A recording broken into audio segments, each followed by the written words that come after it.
मित्रांनो, आज आपण मॅथ्स पार्ट सेकंड मधील आपण टॉपिक सेकंड अभ्यासतोय.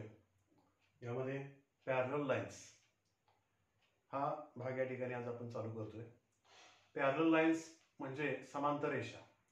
समांतर रेषामध्ये एकूण 4 गुणधर्म आहेत ते आपण अभ्यासणार आहे, ज्यामध्ये properties of angle formed by parallel lines and it transversals, त्यानंतर test of parallelness of two lines आणि use of property of parallel lines, असे एकूण याच्यामध्ये 3 मुद्दे आहेत. ते 3 मुद्द्यांचा अभ्यास, काही थेरम आहेत ते या ठिकाणी आपण बघणार आहे. पॅरलल लाईन्स म्हणजे समांतर रेषा. पॅरलल लाईन म्हणजे काय? या ठिकाणी समांतर रेषा. समांतर रेषेची व्याख्या इयत्ता 8वी मध्ये आपण अभ्यासलेला आहेच, तरी पण आपण या ठिकाणी अभ्यासतोय. यामध्ये the lines which are coplanar and do not intersect each other are called parallel lines. एकाच प्रतलातील एकमेकींना न छेदणाऱ्या रेषांना समांतर रेषा असे म्हणतात. The lines which are coplanar म्हणजे एक प्रतलीय रेषा असतील. कोप्लॅनर म्हणजे एक प्रतलीय रेषा. अँड डू नॉट इंटरसेक्ट म्हणजे ते एकमेकींना न छेदणारे असतील तर आर कॉल्ड पॅरलल लाईन्स, तर त्या रेषांना समांतर रेषा असे म्हणतात. For example, plane P, line L and line M which are the parallel lines, which are coplanar lines, एक प्रतलीय रेषा आहे, and which are do not intersect each other, त्या एकमेकींना छेदत नाहीत, आणि म्हणून then this is called as the parallel lines, म्हणून त्यांना समांतर रेषा असे म्हणतात. तर या पद्धतीने ही समांतर रेषेची व्याख्या आणि ही डायग्राम ही या ठिकाणी तुम्ही लिहायची आहे. त्यानंतर आता आपण काही समांतर रेषांना एका छेदिकेने छेदल्यानंतर होणारे जे काही अँगल आहे ते अँगल या ठिकाणी आपण अभ्यासणार आहे. म्हणजेच या ठिकाणी pair of corresponding angles, pair of alternate interior angles, pair of alternate exterior angles and pair of interior angles, असे या ठिकाणी कोनांच्या ज्या जोड्या आहेत त्या जोड्या या ठिकाणी आपण अभ्यासणार आहे. आता याच्यामध्ये पेअर ऑफ करस्पॉन्डिंग अँगल्स म्हणजे काय? तर संगत कोनांच्या जोड्या. यामध्ये संगत कोनांच्या जोड्या यामध्ये आपण सुरुवातीला बघूया. आता line L in figure, line L, line M parallel to each other and line N is a transversal. line N is transversal. Then the pair of corresponding angles म्हणजे संगत कोनांच्या जोड्या या ठिकाणी आपण बघतोय. Angle A, here in figure angle A and angle E, these are the pair of corresponding angles. Also angle B and angle F, second pair of corresponding angles. Now third angle D and angle H, these are the third pair of corresponding angles, and angle C and angle G, these are the fourth pair of corresponding angles. That is pair of corresponding angles. Here we write angle A, angle E, these pair of corresponding angles. Also second angle B, angle F, these are the pair of corresponding angles. Angle D, angle H, these are the pair of corresponding angles. Angle C, angle G, these are the pair of corresponding angles. Now we have studied pair of alternate interior angles. That means अंतर्विक्रम कोनांच्या जोड्या. अंतर्विक्रम कोनांच्या जोड्या. अंतर्विक्रम कोन म्हणजे काय? म्हणजे अंतर्विक्रम कोन pair of alternate interior angles, that is angle B and angle H, this pair is the pair of alternate interior angles, angle B and angle H. Also angle C and angle E, these are the pair of alternate interior angles, angle C and angle E, these are the pair of alternate interior angles. That is, here we write pair of alternate interior angles. Here first pair that is angle C, angle E, second pair angle B and angle H. These two pairs of alternate interior angles. Now pair of alternate exterior angles. Pair of alternate exterior angles म्हणजे विक्रम कोनांच्या बाह्य जोड्या, बाह्य विक्रम कोनांच्या जोड्या.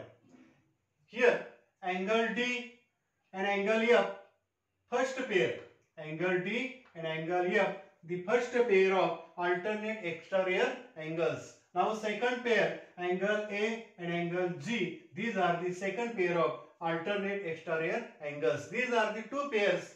Here we write angle D, angle F, these are the first pair.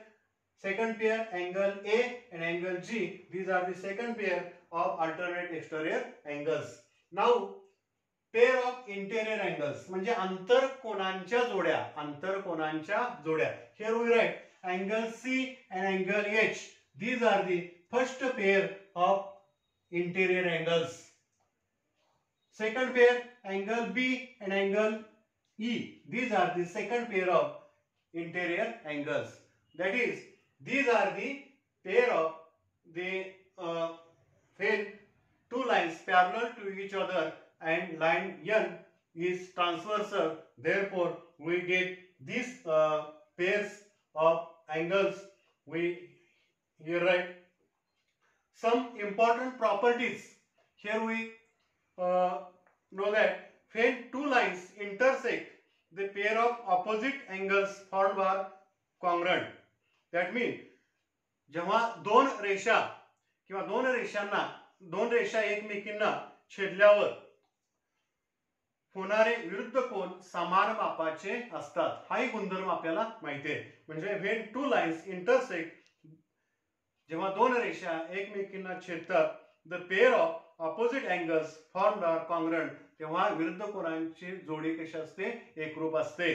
Now second property, that is the angles in a linear pair are supplementary. म्हणजे रेषीय जोडीतील कोन हे या ठिकाणी पूरक असतात किंवा रेषीय जोडीतील कोन परस्परांचे पूरक असतात. हा एक भाग या ठिकाणी आपल्याला झालेला आहे. Second, when one pair of corresponding angles is congruent, then all remaining pair of corresponding angles are congruent.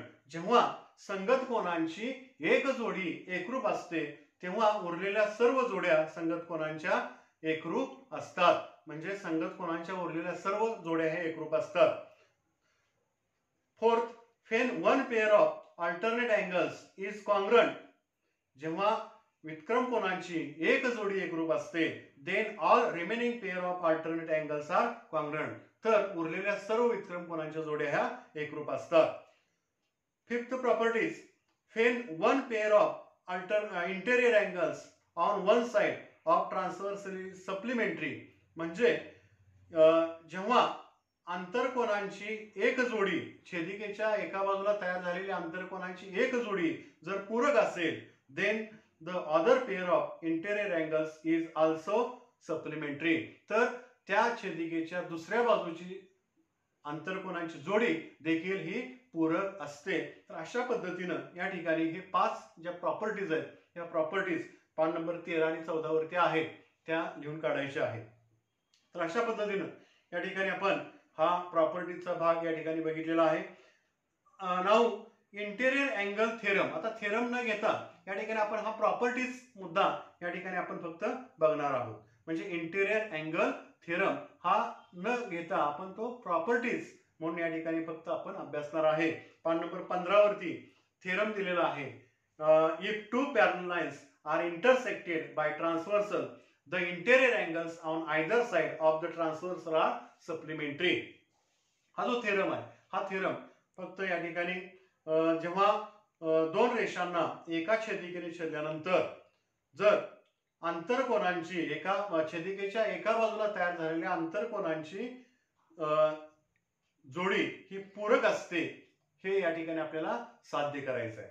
म्हणजे या ठिकाणी आपण हा थेरम फक्त प्रॉपर्टी म्हणून या ठिकाणी लक्षात घ्यायचा आहे. आणि पान नंबर 15 वरचा गिवन आणि टू प्रूव्ह हा एवढाच मुद्दा आणि डायग्राम हे तुम्ही लिहून काढायचे आहे. properties. If two parallel lines are intersected by transversal, the interior angles on either side of the transversal are supplementary.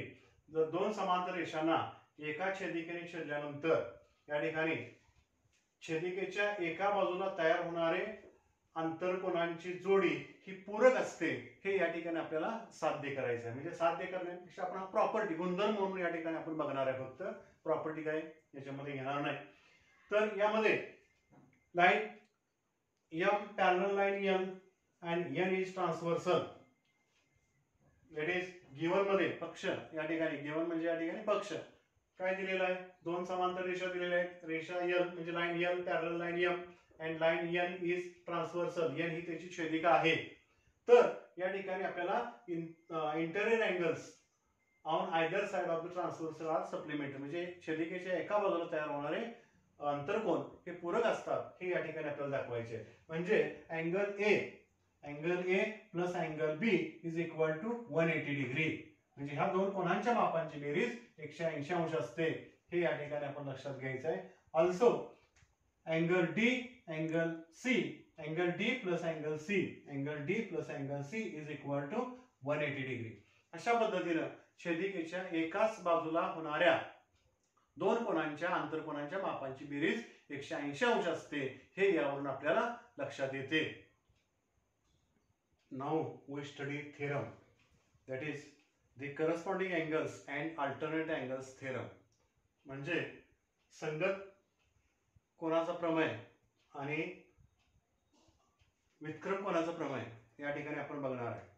पहिला थेरम आहे the corresponding angles formed by transversal of two parallel lines are of equal measures. म्हणजे दोन समांतर रेषांना एका छेदिकेने छेदल्यानंतर तयार होणाऱ्या संगत कोन हे समान मापाचे असतात, हे या ठिकाणी आपल्याला सिद्ध करायचं आहे. आता ही सिद्धता या ठिकाणी बघत असताना यामध्ये in figure line L parallel line M and N is transversal. Here we have given line L parallel line M, and line N is transversal. And here we note angle A, angle C, angle B. These are the angles. Now we have proved angle A is equal to angle B. म्हणजे कोन A आणि कोन B हे समान मापाचे आहेत, हे साध्य करायचं आपल्याला. A आणि B हे संगत कोन समान मापाचे आहेत, हे यामध्ये आपल्याला साध्य करायचं आहे. टू प्रूव्ह मध्ये आपल्याला काय घ्यायचं आहे बघा. Angle A plus angle C हे दोन कोन जर घेतले आपण तर रेषीय जोडीतले कोन होतात. A आणि C हे रेषीय जोडीतील कोन होतात, म्हणजे त्यांच्या मापांची बेरीज 180 अंश असते. Angle A plus angle C is equal to 180. Equation first. Here we note angles in linear pair. Now second, angle C plus angle B, that is angle C plus angle B is equal to 180 degree, because these are the interior angles. The sum of measures of interior angles are supplementary. That is angle B plus angle C is equal to 180 degree. Equation second, interior angles. From equation first and second, we have said that the right hand side are equal. That is 180 degree. Therefore, left hand side, that is angle A plus angle C is equal to angle B plus angle C. That is, here we note that angle A plus angle C is equal to angle B plus angle C. Here we either equal sign angle C and angle C are the congruent, that is which are neglected. Here angle C and angle C, these are the neglected. Therefore angle A is equal to angle B, that is angle A is equal to angle B. These are the congruent angle or equal angles. म्हणजेच छेदिकेच्या एका बाजूला तयार होणारे जे संगत कोन आहेत ते संगत कोन यामध्ये समान मापाचे असतात, हे या ठिकाणी आपल्याला सिद्ध झालेलं आहे. अँगल A बरोबर angle B. Now second theorem, that is the alternate angles formed by transversal of two parallel lines are of equal measures. म्हणजे दोन समांतर रेषांना एका छेदिकेने छेदल्यानंतर होणारे व्युत्क्रम कोन हे समान मापाचे असतात, हे या ठिकाणी आपल्याला साध्य करायचं आहे.